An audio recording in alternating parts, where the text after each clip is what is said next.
No doubt you've discovered that loyalty is no longer the currency of the realm, as your father believes. Then what is? I'm afraid currency is the currency of the realm. Across the Spanish Main. Part 4. Securing the unruly Spanish Main. By 1555, Spain could no longer ignore the mounting threat to its New World Empire. With French privateers and corsairs pillaging Spanish treasure ships with impunity, the Spanish crown sought a man to restore order and defend the routes that funneled gold and silver into the coffers. That man was Admiral Pedro Menendez de Aviles, a soldier of the sea whose very presence struck fear into those who opposed him.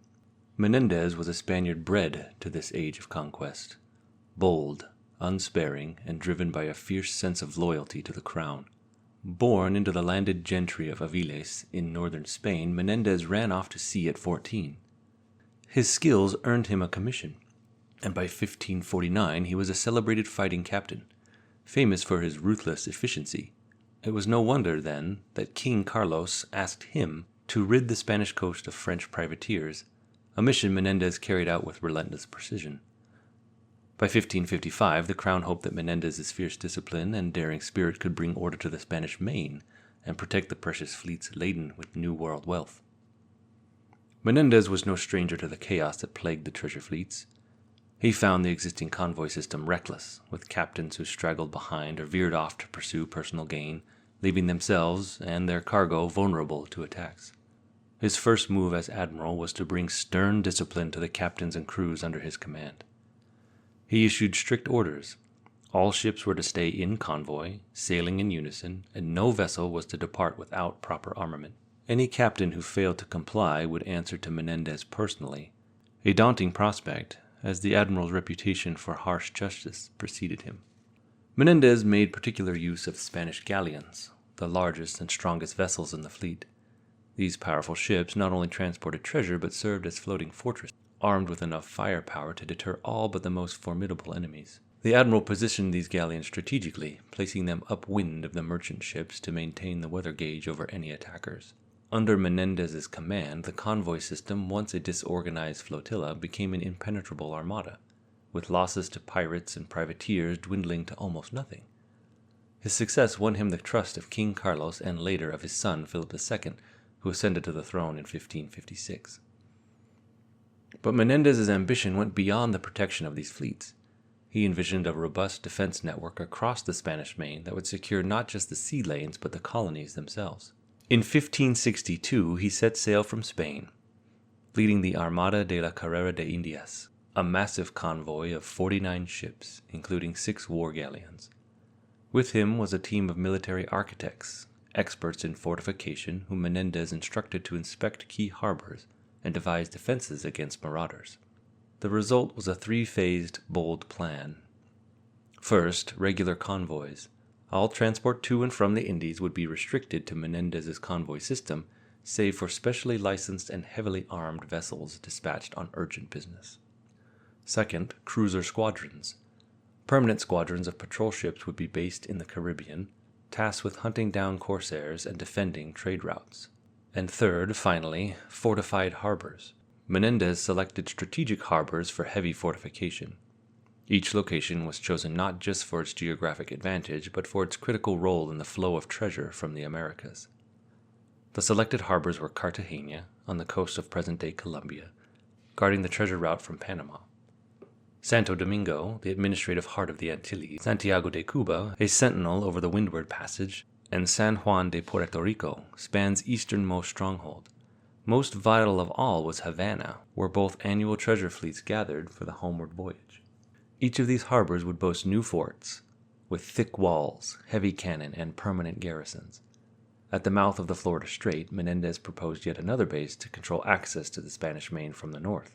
While Veracruz, the principal port of Mexico, remained lightly fortified, Menendez recognized it was primarily a loading station, vulnerable to winter storms and seldom in use outside treasure convoys. For emergency shelter, he designated San Juan de Ulua, an island outpost down the coast, fortified with cannon batteries. Menendez calculated that any attack on Veracruz would be deterred by this defensive network, which would be stationed far enough inland to make raids implausible. But Menendez was a man of strong opinions, and he quickly made enemies. In 1563, powerful adversaries conspired to bring charges of smuggling against him, resulting in his imprisonment. After 2 years in a Spanish cell, Menendez was finally freed due to insufficient evidence and allowed to continue his work. He wasted no time, pressing on with the fortifications and patrolling the waters as he strengthened Spain's grip on its colonial holdings. Meanwhile, King Philip II had other concerns. The French had not only ravaged Spain's fleets, they now had eyes on North America. In 1562, Admiral Gaspard de Coligny, a Huguenot leader, dispatched 2 ships to establish a Protestant colony in Florida. These settlers, French Protestants led by Jean Ribault, sought freedom from religious persecution and dreamed of establishing their own foothold on Spanish soil. Ribault landed along the South Carolina coast, erecting a fort and promising to return with more settlers. But the colony soon unraveled under the harsh conditions, with survivors barely making it back to France. Coligny sent a second expedition under René de Laudonnière, who in 1564 established Fort Caroline on the banks of Florida's St. Johns River. Yet as the first difficult year dragged on, they struggled for supplies and support from France. Word of this incursion reached Spain, and Philip II wasted no time. He commanded Menendez to proceed with all haste to establish a Spanish colony in Florida and to expel or eliminate the French interlopers. Menendez sailed from Cadiz in June 1565, leading a powerful force of 30 ships and over 2,600 men, including Marines and settlers. His orders were clear: to establish a Spanish foothold in Florida and drive out any French forces he encountered. Jean Ribault dispatched from France with fresh settlers and orders to prevent Menendez from encroaching on their settlement. He had 7 ships and 300 soldiers. Menendez's crossing was harrowing. He drove his ships forward through storms that scattered his smaller vessels and slowed his advance. But he refused to wait for the fleet to regroup, pressing ahead with only 5 ships and 600 men. By early September, he reached St. Augustine, a calm harbor that he christened in honor of the saint's feast day. But his moment of peace was short-lived. Ribault was on his trail. As dawn broke on September 4th, Ribault's ships appeared on the horizon, aiming directly for Menendez's beached and becalmed vessels. Menendez ordered his ships to make for shore, and by the slimmest stroke of fortune, a favorable breeze swept his vessels into the safety of St. Augustine's harbor. The furious Ribault, unable to follow, set a course southward, hoping to regroup and launch a decisive assault. Seizing the opportunity, Menendez took 500 men on a grueling overland march northward, slogging through 50 miles of swamp, stifling heat, and biting insects, to Fort Caroline. After 4 days of misery, they arrived, finding the French garrison lightly defended. Under the cover of dawn, Menendez's men stormed the fort, killing all but a few of the occupants, sparing only women and children. Ribault's men, scattered by a storm, had left the fort vulnerable, and Menendez's daring assault sealed its fate. Leaving a contingent to hold the fort, Menendez returned south, only to hear from local tribes that Ribault's fleet had wrecked along the coast. The battered French forces, hungry and demoralized, were stranded on Anastasia Island. Menendez seized the chance and intercepted them, confronting Ribault himself. Outnumbered, Ribault's men surrendered, hoping for mercy, but Menendez, bound by his duty to the crown, ordered their execution, marking the site as Matanzas, the place of slaughter. His inscription left little doubt about his motive. "I do this not to the Frenchmen, but to heretics." With the French threat subdued, Spain's supremacy over the New World seemed secure, until a new rival appeared on the horizon.